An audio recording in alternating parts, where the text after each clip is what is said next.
When I was young, because of my stepfather's job, my family and I ended up moving around Canada quite a few times. We would always be somewhere for about a year or so before we had to pack up and change locations again. As you probably imagine, this made it difficult for me to make friends, as I was constantly coming and going to new schools. During one of these periods, while I was living in British Columbia, I had befriended a classmate of mine named Jessie. I had only known Jessie for a short time during 5th grade in elementary school. I say we were friends, but I wouldn't exactly have called us very close. Sure, most of our time together was spent talking about our favorite video games and TV shows like most friends would, but I don't think we ever hung out outside of school, even once. We were really just school friends, if you get what I mean. When I think back to that time in my life, I don't really recall the details of most of our conversations very well. But there's still always one that I remember perfectly. If not for it, I honestly wouldn't even have remembered Jessie at all. It was on a Monday morning, during recess, when he told me something that gave me more than just the creeps. He said that it had happened to him over the weekend. First off, he went on to tell me about how things usually are for him at home during the night. He had a habit of staying up really late to watch television. He said his parents were very strict about him going to bed early, even if it wasn't a school night, so he wasn't allowed to be watching television late in the evening. But since his parents' bedroom was downstairs, it was easy for him to get away with it as long as he kept the volume turned down. The only thing he had to worry about was if either of his parents needed to use the bathroom, which was right next to his room. Whenever he heard the creaking that signaled someone's ascension of the stairs, he would need to quickly shut off his television set and climb into bed, pretending to be asleep. According to Jessie, that was the most nerve-wracking part, as his TV was a piece of junk that required him to press hard on the power button a few times before the thing would finally turn off. Apparently, his dad had gotten him a TV from the side of the road that someone had obviously placed there to be taken away by the garbage collector. He said the thing even had a small crack on the corner of the screen. Jessie had been pestering his dad for his own TV for a long time, and was always told that they just couldn't afford it. So I guess that was his solution to the problem. Well, I suppose you could say the thing didn't work. Jessie's incident began on Friday evening. It was just past 11 p.m. and he was surfing through the channels looking for something to watch. Among the programs he would usually view around this time would be crime dramas or immature cartoons with humor that catered to adults. Although on that particular night, he told me he couldn't find anything good on that wasn't a rerun. After a little while of searching, Jessie said he'd come across something odd. While switching through channels, he had passed through his video input channel and saw what looked to be a still image of a show on screen. This caught him off guard, as the only feed that should show up on that channel would be from the video game system hooked up to his TV. As Jessie relayed the events to me, he greatly stressed that he was absolutely sure that there wasn't anything else plugged in that could have been the cause of the image displayed on his screen, and that he wasn't simply seeing things because of a lack of a proper sleep schedule. I remember stopping him at this point to assure him that I wasn't doubting him, and for him to tell me more about what he saw on the screen.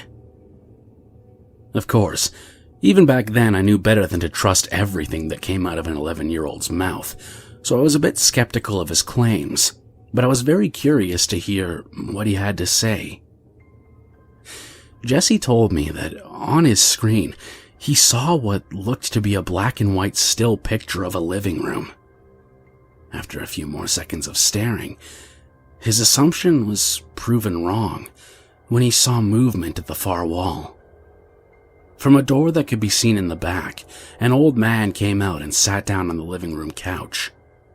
As he did, The old man's head fell back on the cushions and he closed his eyes like he were taking a nap. After this, nothing else happened, and the same sight of the old man napping on the sofa remained for several minutes. Jesse at this point had decided to turn off the TV, feeling a little nervous and confused over what was happening. He described it like you were watching someone's home movie or something. Now that I'm older, I can only guess that what he meant was that it looked to be filmed on some old camcorder or the like. The next morning, the first thing Jesse did was turn on the TV to see if the sight of the old man remained. To his relief, the video input channel was normal, and he went about his Saturday like usual. Jesse told me that during the following night he didn't feel like staying up late after what had happened before. However, he found it difficult to fall asleep when he began to wonder if the image on the TV would appear again. Curious, he eventually mustered up the courage to turn on the TV once more. After fiddling with the power button for a second, Jesse turned on the TV and switched to the video input, and gasped at what he saw. There again, the old man sat in his seat as if he never moved. Only this time, there seemed to be something different about him. Jesse described him as looking skinnier and just more creepier to look at. As he spoke, I could tell that he was struggling to put words to what he witnessed. At this point, Jesse had had enough. He was beginning to feel really uncomfortable, so he powered off the TV and went back to bed. Nothing unusual happened during the next day. The input channel was normal, and at this time, Jesse was half convinced he was dreaming everything. He had thought about telling his parents, but his story sounded so ridiculous when he ran the words through his head that he knew they'd also tell him that it was only a dream. He pushed the image of the old man to the back of his mind and tried to enjoy the rest of his weekend. It was during the third night that things became horrifying. Jesse had avoided turning on the TV altogether that evening and had gone to bed early for once. Unfortunately, he could not fall asleep. He couldn't shake the possibility of it all being just a dream from his mind, and wanted to know for sure. After pinching himself to make absolutely certain that he was wide awake, and double-checking to make sure there were no devices connected to the TV, he put his finger to the device's power button and gave in to his curiosity. Upon seeing what was on the screen, he screamed for his parents. This was when I became completely convinced that Jesse was telling the truth to me. If it were a lie, every other kid in the world would be trying to stop themselves from laughing or smiling if they spoke the words that he was about to say to me. But I will never forget that look of genuine horror that he had on his face when he told me what he saw. "A rotting, dead body," he said. His face grew pale as he spoke those words.